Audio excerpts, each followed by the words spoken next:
शिव महापुराण की कथा कहती है, चंचुला देवी के जीवन के जितने दुख थे उनको समाप्त यदि किसी ने करा तो तुमरुका जी की शिव महापुराण की कथा ने करा। शिव पुराण की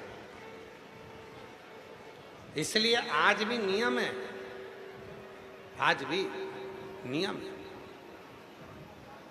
जगत की जितनी माताएं, मेरी जितनी जीजियां हैं, जितनी मेरी जीजियां, जितनी मेरी बेटियां हैं, जितनी मेरी माताएं बैठी हैं, जितनी मेरी बुजुर्ग माँ बैठी हैं, जितनी मेरी जीजियां बैठी हैं, जितनी मेरी माताएं बैठी हैं, हम निवेदन करें, अगर जिंदगी में मेरी बेटियों को, मेरी जीजियों को, मेरी माताओं को अगर जीवन में अपने गर्भ से जुड़ी हुई, अपनी उदर से जुड़ी हुई या संतान से जुड़ी हुई कोई भी समस्या तुम्हारे जीवन में अगर आकर खड़ी होती है तो शिव जी के मंदिर में जाकर जो लोटा भरकर जल लेकर जाते हो, उस जल को थोड़ा थोड़ा कर 7 बार तुम रुकेश्वर महादेव का नाम लेकर चढ़ाना प्रारंभ कर दो और उस जल का आचमन करना प्रारंभ कर दो। उदर से जुड़ी हुई, पेट से जुड़ी हुई, बच्चा दानी से जुड़ी हुई, संतान से जुड़ी हुई कैसी भी समस्या हो वो धीरे धीरे समाप्त हो ही जाती है।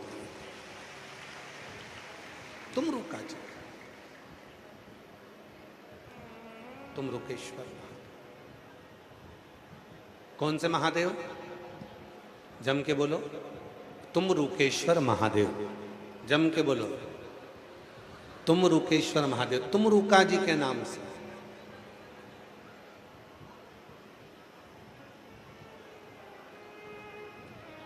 क्यों? भगवान शंकर के परम भक्त हैं तुमरुका जी, जिनके मुख से हर घड़ी, हर क्षण, हर पल शिव नाम निकलता। 2, एक द्रौपदी, एक तुमरुका। द्रौपदी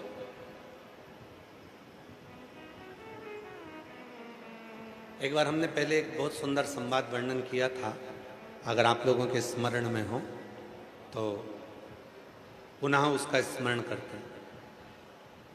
भगवान कृष्ण जा रहे थे,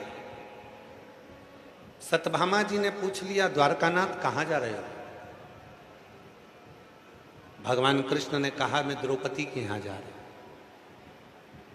सत्यभामा जी को बड़ा गुस्सा आया।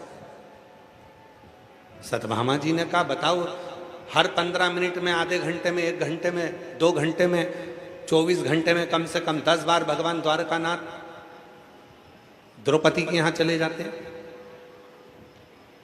बार बार द्रौपदी के यहां जाने की जरूरत क्या है? भगवान कृष्ण कुछ नहीं बोले, कुछ नहीं।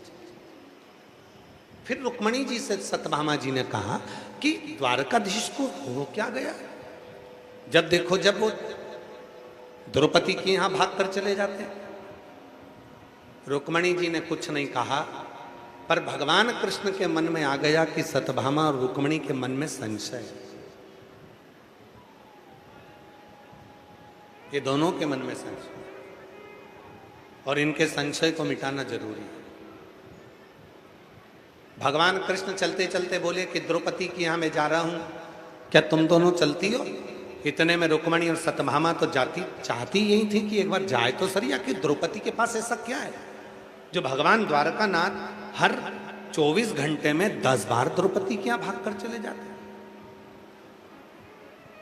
सत्यभामा जी और रुक्मणी जी चल दी और दोनों गई। द्रौपदी अपने सिर में तेल लगा रही थी, बाल को संवार रही थी, बाल संवार रही थी, और बाल संवारते संवारते संवारते संवारते भगवान कृष्ण पहुंच गए। भगवान कृष्ण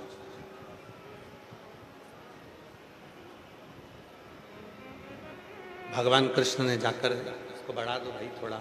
भगवान कृष्ण ने जाकर पूछा,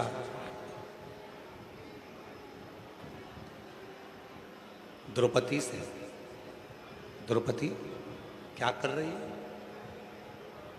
द्रौपदी कहती है कि भैया मैं अपने केस संवारना।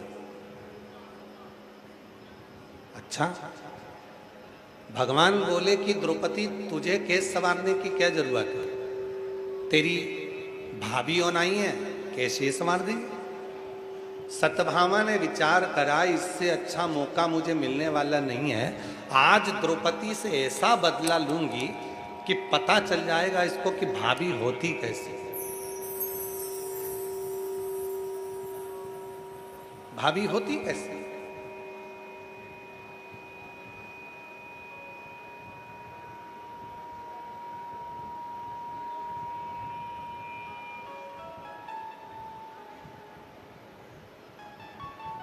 चलिए, सत्यभामा जी बैठ गए द्रौपदी के केशों में तेल लगाने के लिए, और द्रौपदी के केशों में तेल लगाने, सत्यभामा जी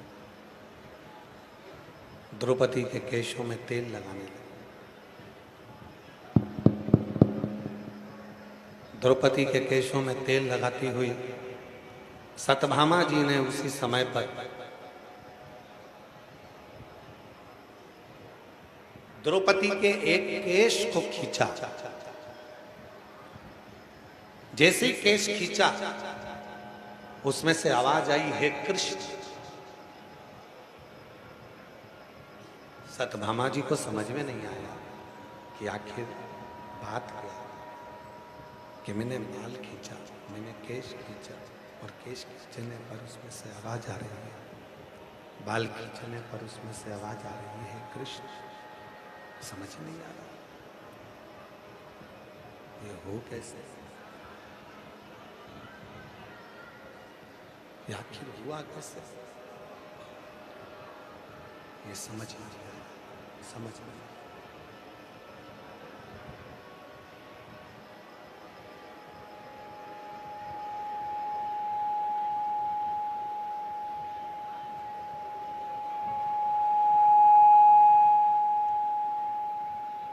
शंभु शंभु शंभु शंभु शंभु शंभु शंभु शंभु शंभु शंभु शंभु शंभु शंभु शंभु शंभु शंभु शंभु शंभु शरणे मां शंभु शंभु शंभु शंभु शंभु, नहीं आ रही आवाज, शंभु शंभु शंभु शरणे।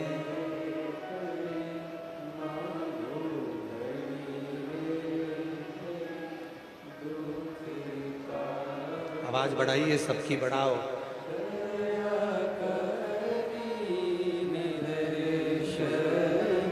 शंभु ओ शंभु शरणे मांगू घड़ी रे घड़ी, दुख काटो दया करी दर्शन आपो। द्रौपदी का केश खींचा, जैसे केश खींचा, केश खींचते से उसमें से आवाज आई, है कृष्ण। शंभु, उसमें से आवाज आई, है कृष्ण। फिर दूसरा केश खींचा, शंभु शंभु शंभु शंभु शंभु शंभु शंभु। एक बार पूरा फंक्शन बंद कर ले और फिर उसको सेट कर। शंभु, सारी बटन घुमा दे एक साथ में, पूरी की पूरी, फिर उसको चालू करो। शंभु शंभु शंभु शंभु शंभु शंभु शंभु शंभु शंभु शंभु शंभु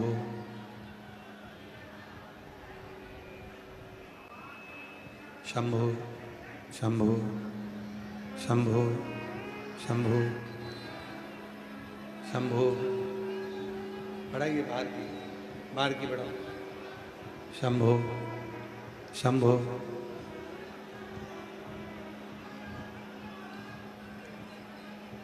द्रौपदी का एक केश खींचा, आवाज आई है कृष्ण।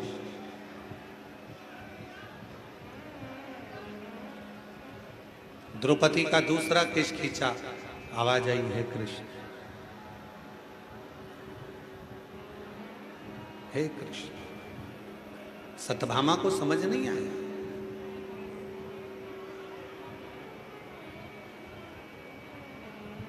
आवाज नहीं आ रही क्या अभी भी अंदर?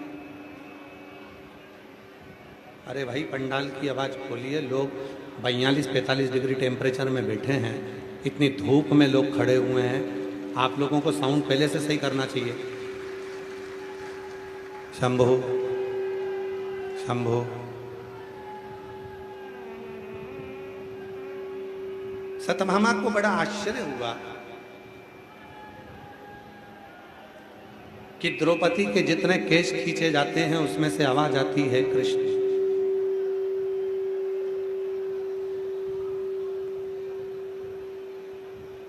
आवाज आती है कृष्ण। आखिर क्यों? किसने? दौड़कर सत्यभामा जी रुक्मणी जी के पास गए। रुक्मणी जी से कहा कि मैंने द्रौपदी का केश खींचा था और उसमें से आवाज आई है कृष्ण।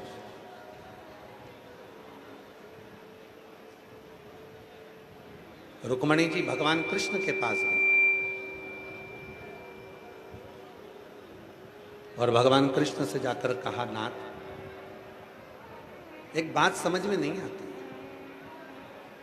कि द्रौपदी का केश खींचा जाता है और उसमें से आवाज आती है हे कृष्ण, ऐसा क्यों? भगवान कृष्ण ने कहा, रुक्मणी तुम और सत्यभामा के मन में आया था कि मैं दौड़ दौड़ कर द्रौपदी के पास क्यों जाता हूं, उसका केवल एक कारण है, केवल एक कारण। ये मानव के शरीर में जो 3.5 करोड़ रोम छिद्र हैं, ये मानव के शरीर में,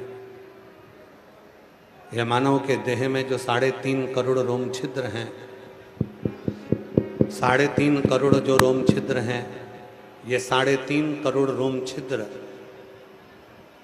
भगवत नाम के लिए केवल सारे ब्रह्मांड में केवल एक द्रौपदी ऐसी है जो 3.5 करोड़ बार मेरा नाम 24 घंटे में ले लेती है। 3.5 करोड़, 3.5 करोड़ बार मेरा नाम 24 घंटे के अंदर वो ले लेती है। शंभो शंभो शंभो शंभो। पंडाल की आवाज खोलो, पंडाल की आवाज खोलो। 3.5 करोड़ बार भगवान कहते हैं कि मेरा नाम लेती है, तो 3.5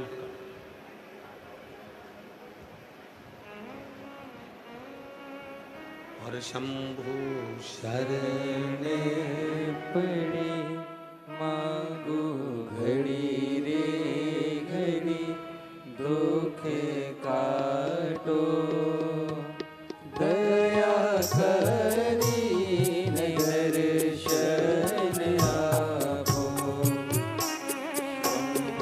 शरण पड़े मांगो घड़ी रे घड़ी, दुख काटो।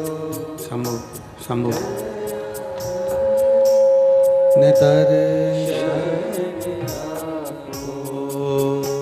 शंभु शरण मांगो घड़ी रे घड़ी, दुख काटो दया करीन दर्शन आपो। शंभु शंभु पड़ी मांगो घड़ी रे घड़ी, दुख काटो दया करीन दर्शन आपो। ये केवल एक है द्रौपदी, पूरे ब्रह्मांड में केवल एक अकेली है द्रौपदी, जो 3.5 करोड़ बार मेरे नाम का जाप कर लेती है। 3.5 करोड़, इसके सिवाय कोई नहीं।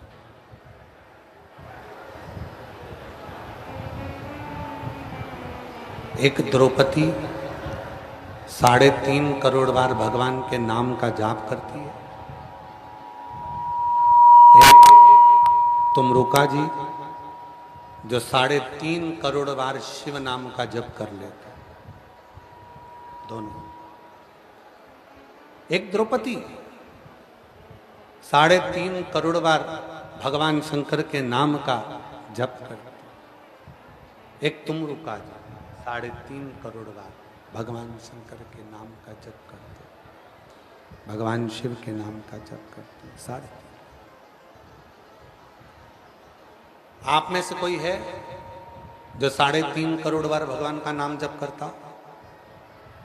चलो जाने तो पूरे उत्तर प्रदेश में जाओ, मध्य प्रदेश में जाओ, तुम राजस्थान चले जाओ, तुम्हारी मर्जी पड़े, पूरे भारत में, पूरे विश्व में घूमी आओ, कोई नहीं मिलेगा जो 3.5 करोड़ बार 24 घंटे में भगवान का नाम 3.5 करोड़ बार ले लेता होगा।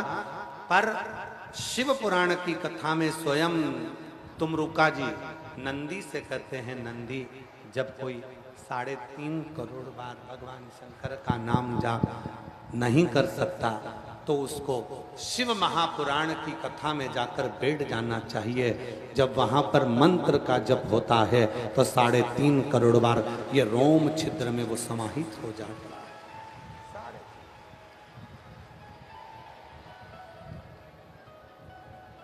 लोग कहते हैं कि गुरुजी आखिर शिव पुराण में आने के बाद में, भगवान शंकर की कथा में आने के बाद में लोगों का कार्य सफल क्यों हो जाता है? कथा में आने के बाद में कई लोग जो आते हैं उनका कार्य सफल क्यों हो जाता है? क्या कारण है? उसका केवल एक कारण है। आप और हम बैठकर जब भगवान शिव का नाम लेते हैं, श्री शिवाय नमस्तुभ्यम, अब ये 4 से 5 लाख लोग जो कथा को श्रवण कर रहे हैं, 5 लाख लोगों के मुख से एक साथ श्री शिवाय नमस्तुभ्यम जब निकलना और एक मंत्र का जब उच्चारण हम और आप करते हैं तो वो आपस में टकराता है, मंत्र बिखरता है और वो हमारे ये 3.5 करोड़ रोम छिद्र में से समाहित होकर हमारे जीवन के सारे संचित पापों को समाप्त